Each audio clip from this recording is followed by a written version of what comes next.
Hey everybody, it's me, Kiki, and welcome back for another video. This is actually the second time I've recorded this video. The first time was about bad commission experiences, but I really wanted to talk about how I got into art instead. If you'd like to hear about my commission horrors and tragedies and all that stuff in between, or anything else, just let me know in the comments. What's kind of weird about my story is that I never really considered myself an artist until I was about 18. I kind of started to get the hint of an idea that I wasn't even good at art at all when I was around middle school, but I never really dove into it. It was much more of a thing that I kind of knew it was there, but I never really did anything with it. I really started to discover this part of myself though, mostly when I was in the 7th grade in particular. I had this English class that I was in, and we used to do a lot of art projects that would correlate with whatever we were reading. And let me also just say that my English teacher in this class was one of the meanest people I've ever met, and I still stand by that statement as an adult. My parents always told me I was really overdramatic about it, but you know what? Like, as an adult, I've met a lot of people in my life, and she is just up there. You know, she would go and she would befriend all of the popular kids, right? And she would make fun of all the kids that were kind of weird, or, you know, then watch Naruto, or, you know, things like that. And so, you know, Naruto was really big at the time. It was just starting to air on Cartoon Network. So, you know, I was into it. All my friends were into it. And it was also great bullying potential because, you know, there would be those idiots that would run with their hands behind their back and then make the rest of us look like crazy people. Don't attack me like this. Sorry, Nick. No, I used to have a friend who would like run to each class like Naruto, like, oh, I gotta go there so fast. And you weren't there, you can't prove anything.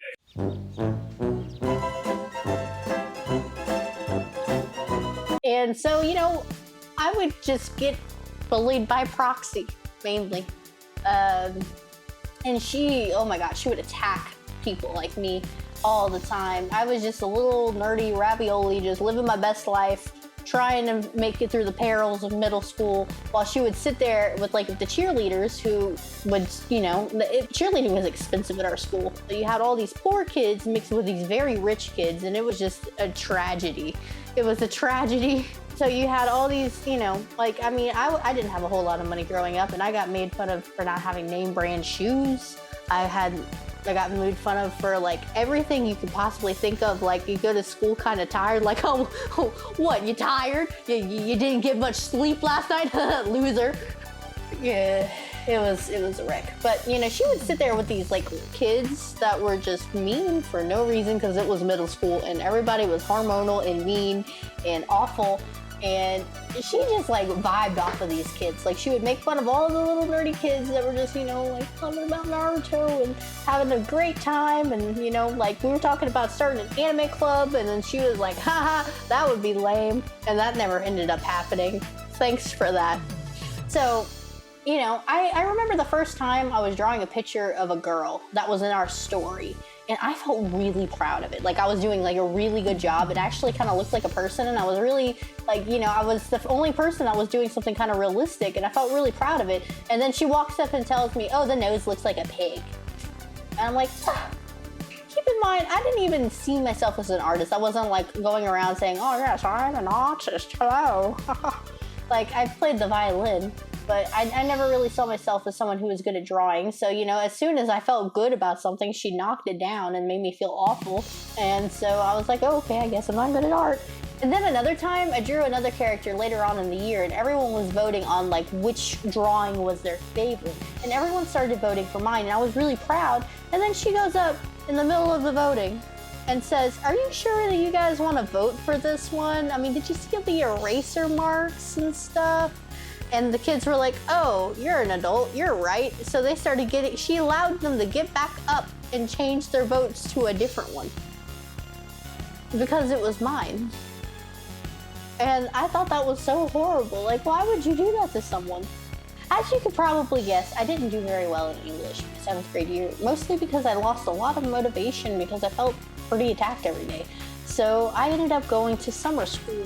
But, you know, it actually ended up being a pretty good thing, because when I went to summer school, I had a wonderful teacher. I don't want to say her name on here, but I wish I could thank her and tell her how much her words meant to me. She was really awesome. one time I remember I finished my work early because summer school was really easy. I remember that much. And I was drawing my hand. And I was just sitting there drawing my hand. And she walked up behind me and told me, wow, that's really good. And I was kind of shocked. I was like, no one had ever told me that my artwork was good really before that. You know, I mean, with the occasional my parents, but you know, that was my parents, you know, your parents have to say that kind of stuff. So it was the first time anybody ever told me that what I was doing was good, and it really meant a whole lot to me. And she told me, I didn't know you were an artist, and I never had anybody call me an artist before. And she encouraged me to draw more, and then I started dabbling with it a little bit more. And then going into my 8th grade and 9th grade year of school, I really started drawing a lot and painting and stuff, but I just kind of ended up dropping it around the 9th grade. You know, I was just doing it for fun. I didn't really see it as anything more than that. You know, because growing up, I was a musician, and that's what everybody knows me as. It's kind of funny because a lot of the kids that I knew in high school, or like, you know, people I haven't seen in years, they're like, oh, are you still singing? Are you still playing violin? I'm like, about that. I grew up playing violin first. Like, I started when I was really young, and I played for about 10 years, and I had my eye on the prize to get like an orchestra scholarship.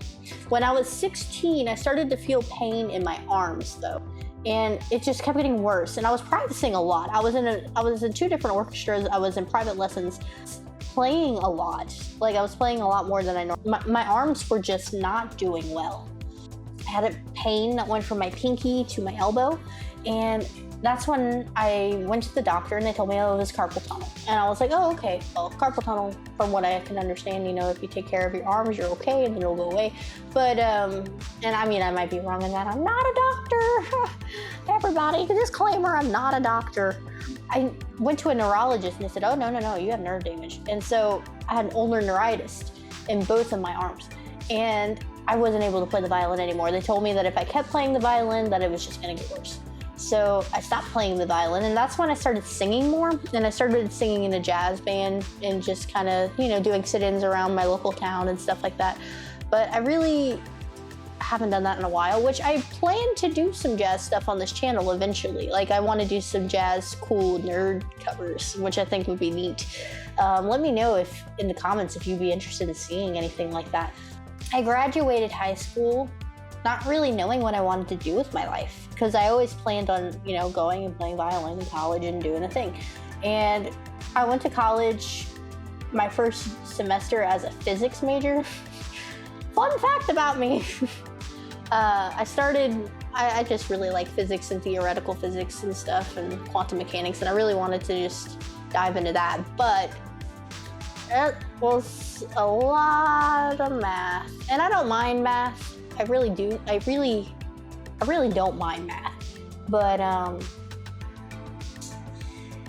couldn't see myself doing that much math every day. Also, I was gonna have to take chemistry, and I hate chemistry. Oh my god, it's so horrible. But like, you know, physics has always been like the bee's knees for me. But I don't know. So that didn't end up working out, and so I went and became an education major, and that. I did that for a while, and then I dove into art, and I've been taking an off year for the past 2 years. Around the first semester of college, I decided to go to the store, and I went to Walmart, and I bought a canvas and a set of paints and some paintbrushes. Not expecting much. And then I remember there was something that my 7th grade science teacher told me, of all people, that he one time was told to draw something by looking at it as not what it is. Like drawing it by looking at the small components, by looking at the details, by like, if you're drawing a shoe, draw the aglet, look at the shapes of the aglet, build from there. Don't just draw a shoe. And I kind of, like, I did that kind of mentality, and I painted a portrait of Marilyn Monroe. It took me about 50 hours of nonstop painting and painting over and painting over and painting over. And if you've ever painted with acrylic paint, you know the experience of painting over and painting over. But I just worked on it until I had it. And then I was like, yeah, that was fun. I'm kind of good at this. And then I just started doing more and more. And before I knew it, I saw myself as an artist. I became an artist, and I've been an artist since. I've been doing art for about 5 years now. And I'm not anywhere near the completion of my art journey.